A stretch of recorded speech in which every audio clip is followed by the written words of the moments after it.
Okay, video number 1 of the food forest. Pictures just don't capture it, so I thought I'd just do a video. So first we've got this trellis with grapevines growing on it. Down here we have a whole herbaceous layer with salvia and cucumbers and hibiscus and tree basil and all kinds of things. We're going to come through here, go under the trellis. More cucumber, lots of herbaceous stuff, some squashes in there, they're pretty tiny. A blueberry. Over here we have a loquat. Lots more herbs. Many of them are perennial. Coming around this way, you can see the walking paths that have been created. Some watermelon. These big tall things are coreopsis. They reseeded themselves from last year, so I just incorporated them into the whole environment. I've got some kale down here under the loquat tree in such a way that it will be shaded in the afternoon. I'm hoping I can get a few more weeks out of the kale that way. This right here, which you'll see many of, is cranberry hibiscus. It is a beautiful maroon color, and the leaves are edible and taste tart and sweet like cranberries. There's a sort of mini walking path right there. Another archway. Down here we have the remnants of a now long dead grapefruit because the cold weather this winter took that one. And then we have a whole bunch of stuff right here in this little island. Coming around, we got another bird feeder there. Climbing up this side of the trellis will be tomato, which I've got staked with some string. There's some roselle hibiscus on the other side there. Down here, we have some Malabar spinach. Over there, some cucumber. I got some squashes here that aren't doing real good. They keep getting some kind of moldy thing on them, but whatever. Here we've got another cucumber, and then growing up here is a white muscadine grape. The grape at the back of the other trellis is a purple muscadine grape. Buried in here, right there, is, and surrounded by coreopsis, is our lemon. Over here we've got my hat, or my shade is, right here is lemon balm. This whole section here has sugarcane planted. I don't know if it'll grow or not, but everyone says it will. A palm in there, another squash. That is a Seminole pumpkin, actually. Then we've got a little blueberry bush. We've got corn and squash and some beans planted back here. So we got a little Three Sisters going on. Here we have a Celeste fig. And then down behind this lemon, there is a whole section of sunflowers and squashes and herbs and all kinds of stuff in there. Coming back around here, there's the fig again.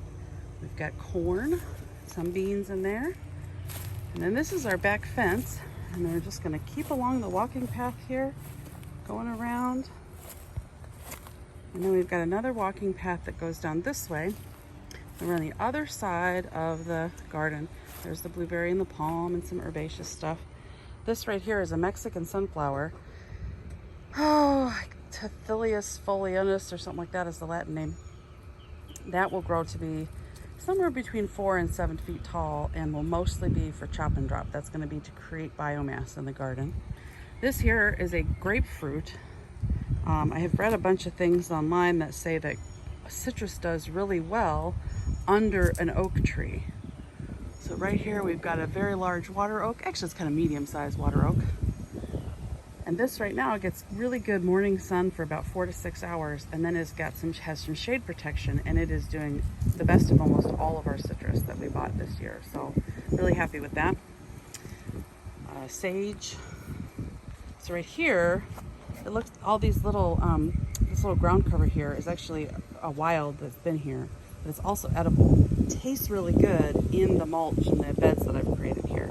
So it's not very tasty in the sandy soil, but it's pretty good in the mulch beds that are nice and thick and full of organic material. So we got one row of sugarcane here, and then one row of sugarcane here, and then this is the walking path as we continue on. More sunflowers. I've got a couple of trays out with stuff still in them. Here you can see the roselle hibiscus a little bit better right in there. Walking on, we've got our avocado. So she's doing all right. We got some more Mexican sunflower, some regular sunflower. Up here we have, this is husk cherries. They're just babies still, but they'll get bigger. And another cranberry hibiscus. More sugarcane there. We'll see how that does. So now we're back to the part where that's the original trellis. Turning around, there's the other trellis, but we're going to take the path going down this way. So down here we've got fig, a bunch more trays of stuff, sunflower, blueberry, more trays, got some peppermint, another cranberry hibiscus, more blueberries, more watermelon, some flowers, blueberries, cranberry hibiscus, and then right in here we've got like a row of sunflowers and squashes, and then right in the end there is another cranberry hibiscus. This bed over here is the newest development here. That is a, let's focus here. That is a kumquat over there that I planted a couple of days ago, but I've had for about a year, and I got kumquats all winter in the greenhouse. It was wonderful. But I've got, up front, I've got two mulberries, a green called Katuk, and what's the other one I have? Oh, a Barbados cherry. That's all gonna go in here. And then on the other side of the stump, I'm going to develop that, and that's going to be where all the moringa is. So I've got quite a few moringa. But moringa cannot be watered with city water, so that's going to have its own sort of watering system with captured rainwater over there. And then over here, we've got this little guild here. This was all covered in logs until yesterday, so it's open. I don't know what I'm going to do there quite yet. But I've got okra here. I may just fill this up with okra. I've got a lot of okra. Got okra on the, this way. Got some sunflowers. There's some squashes in there. This is a pomegranate. And this is another fig. So in here we've got 4 cultivars of fig. I've got another one in the other garden. 5 cultivars of blueberries. The grapes grown on this trellis, the grapes grown on the other trellis, and a bunch of other mentioned fruits in here. So that is the food forest so far, and then we come out of this little thing here, and then we're in the backyard, a back patio, shade garden that ended up being kind of sunny after we cut the tree down.